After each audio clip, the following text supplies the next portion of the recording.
Okey, hari ni kita belajar 5.3, sambung 5.2 dah, 5.1 dah, aplikasi phytohormon di dalam pertanian. Biology Form 5 tingkatan 5, KSSM. Okey, aplikasi phytohormon di dalam pertanian.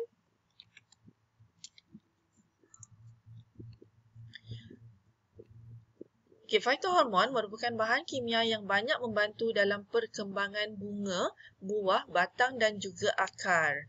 Phytohormon bukan sahaja dihasilkan secara semula jadi, malah ia juga dapat dihasilkan secara sintetik di dalam makmal. Okay, kita boleh buatlah benda tu.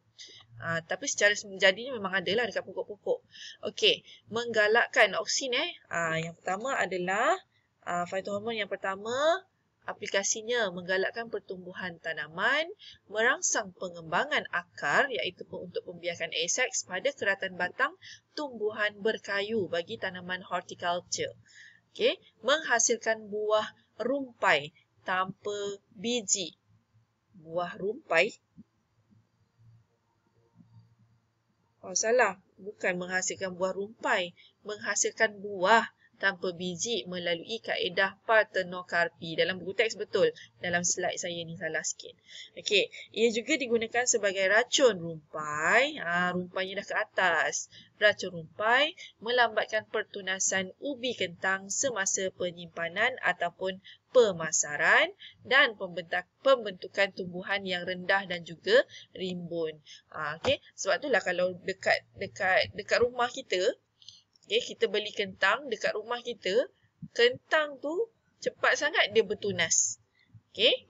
Tapi dekat kedai lama. Bukan kat kedai, tapi dekat-dekat daripada import, daripada negara luar tu, daripada tempat asal dia, tak bertunas-tunas pun. Sebab masa tu dia ada oksin. Okay? Sampai dekat kedai, sampai dekat kita, hormon oksin tu dah tak ada. Okay. Seterusnya lagi gibberellin. Gibberellin merawat tumbuhan kerdil akibat mutasi, tumbuh ke ketinggian yang normal. Merangsang pemanjangan tangkai bunga dengan cepat, digunakan untuk menghasilkan buah anggur yang lebih besar, menggalakkan percambahan biji benih tanaman seperti salad, oat dan juga tembakau pada keadaan suhu rendah dan kekurangan cahaya. Itu gibberellin. Okey. Yang inilah yang sintetik ni. Anggur yang lebih besar. Okey, yang ketiga adalah asid absisik. Okey, asid absisik memberi kesan perencatan ke atas proses percambahan dan pertumbuhan. Okey, satu je lah asid absisik ni. Okey, yang keempat adalah cytokinin. Cytokinin, teknik kultur tisu merangsang pembahagian dan pembezaan sel. Teknik kultur tisu digunakan bersama oksin untuk merangsang pembentukan organ tumbuhan seperti akar dan juga batang. Ia juga digunakan untuk melambatkan penuaan daun bagi pokok bunga yang baru dipotong. So, itu adalah aplikasi cytokinin di dalam kehidupan seharian. Dan last sekali adalah etilena. Etilena digunakan secara komersial untuk merangsang pemasakan buah dengan cepat dan secara sekata. Okey, kalau kita tengok tumbuhan yang sampai dekat kedai tu, dia warna hijau. Kita tekan pula. Warna hijau.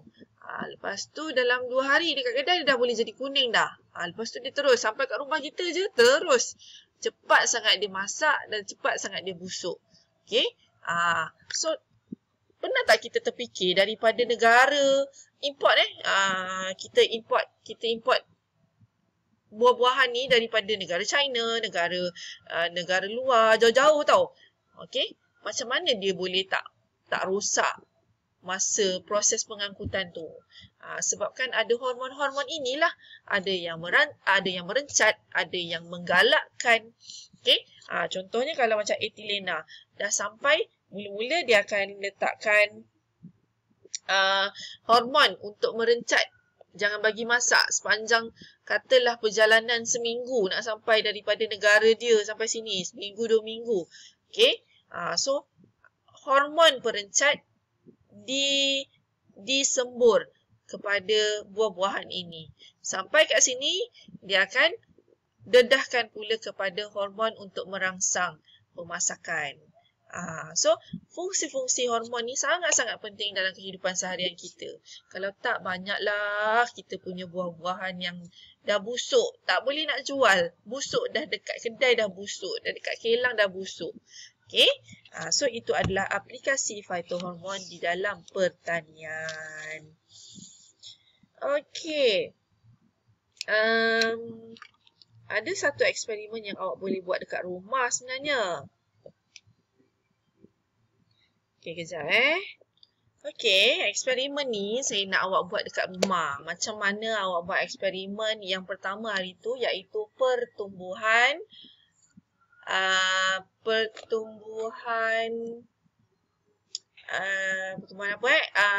daripada biji kacang. Okay, biji kacang tu.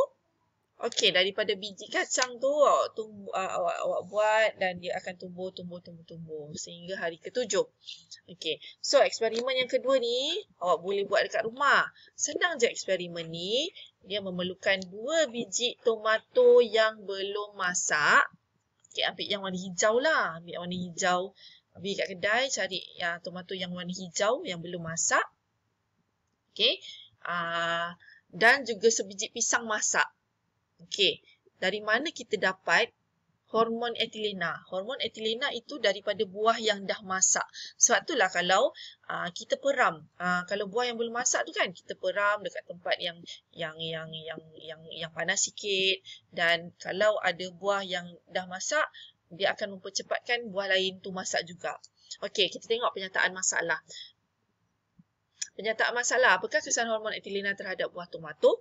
Okey, tujuan membandingkan kesan pemasakan buah dengan kehadiran etilena dan tanpa kehadiran etilena. Okey, hipotesis buah tomato lebih cepat masak dengan kehadiran etilena. Okey, so pemboleh ubah yang pertama adalah kehadiran etilena, ada tak ada. So bila ada dua benda ada tak ada ni, dia dimanipulasi. Okey, yang kedua adalah bergerak balas. Bergerak balas kesan pemasakan buah tomato. Kita tengok adakah dia masak dengan lebih cepat ataupun tidak. Yang ketiga, jenis buah dan juga suhu. Pemboleh ubah dimalarkan. Yang ketiga adalah jenis buah dan juga suhu. Kita malarkan buah, kita gunakan buah tomato muda. Lepas tu, suhunya pun kita letakkan di tempat yang sama. Okey, bahan yang diperlukan adalah beg kertas. Kenapa beg kertas? Kalau tak beg kertas pun tak apa. Awak bungkuskan saja dengan kertas A4, kertas surat khabar, tak ada masalah. Okay, yang penting ada pengaliran udara tu senang. Okay, kalau plastik dia berkuak, tak boleh. Okay, beg kertas ataupun kertas surat khabar boleh, buah pisang masak dan juga buah tomato muda. Yang pertama, sediakan 2 beg kertas dan labelkan A dengan B. Catatkan warna dan keadaan buah tomato sebelum dimasukkan ke dalam beg kertas. Isi beg kertas seperti yang berikut. Yang pertama, beg A awak isikan sebiji tomato muda. Dia je, 1. Yang kedua, B, sebiji tomato muda dengan sebiji pisang masak. Okey, seterusnya tutup beg dengan kemas dan selepas 12 jam. 12 jam, perhatikan dan bandingkan perubahan warna serta keadaan buah tomato di dalam kedua-dua beg kertas. Kalaulah kata 12 jam tak ada perubahan, awak ambil 24 jam lah. Okey, semalaman. Biasa 12 jam ni semalaman. Awak buat malam, esok pagi awak letak, awak tengok. Okey, kalau 12 jam tak cukup, awak panjangkan lagi masa. Okey, catatkan pemerhatian anda di dalam jadual di bawah. Keputusan beg kertas, warna buah tomato awal eksperimen, akhir eksperimen. Keadaan buah tomato ni awak kena tekanlah adakah dia keras ataupun lembut. Okey, ambil yang hijau jangan ambil yang merah. Perbincangan, buah tomato yang manakah paling cepat masak? Jelaskan mengapakah buah pisang masak digunakan untuk eksperimen ini. Terangkan kesan etilena terhadap buah tomato. Jadi kesimpulannya, adakah hipotesis ini diterima ataupun ditolak? Cadangkan satu kesimpulan yang sesuai. Okey, jadi eksperimen 5.2 ni awak boleh buat dalam buku lab report tu lah. So, eksperimen yang kedua ni kita buat. Boleh. Ambil gambar.